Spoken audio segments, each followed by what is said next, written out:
যখন আল্লাহ পাকের আযাব আসে দেখলেন না, আল্লাহর যখন আযাব আসে তখন ভালো খারাপ কারো উপর কাউকে আল্লাহ পাক ছাড়বে না, সবগুলোকে ধ্বংস করবে। আল্লাহ পাক সূরা কোরআনেও বলেছেন ওয়াত্তাকু ফিতনাতান লা তুসিবান্নাল্লাযীনা যালামু মিনকুম খাসসা, তোমরা সেই ফিতনাকে ভয় করো, আল্লাহর সেই পরীক্ষাকে ভয় করো যা শুধু জালেমদের উপর খাস করে আসবে না, সবার উপরে আসবে। যদি আসমানি গজব জমিনের বালা আসে, শুধুমাত্র খারাপ ব্যক্তিদেরকে দেখে আসবে না, বরং সবার উপরেই চলে আসবে। আল্লাহ পাক আমাদেরকে বোঝার তৌফিক দান করুন। নবী সাল্লাল্লাহু আলাইহি ওয়াসাল্লাম একদিন ঘুম থেকে উঠে বলছেন লা ইলাহা ইল্লাল্লাহ লা ইলাহা ইল্লাল্লাহ ওয়াইলুল লিল আরাব মিন শাররি মা ইখতারাব।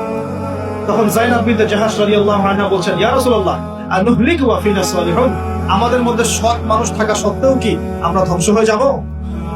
তখন নবীজি বলছেন নাম, অবশ্যই ধ্বংস হবে। ইযা কাসরাতিল খাবাস, যখন অশ্লীলতা ছড়িয়ে পড়বে তখন আলেম জালেম সব ধ্বংস হবে।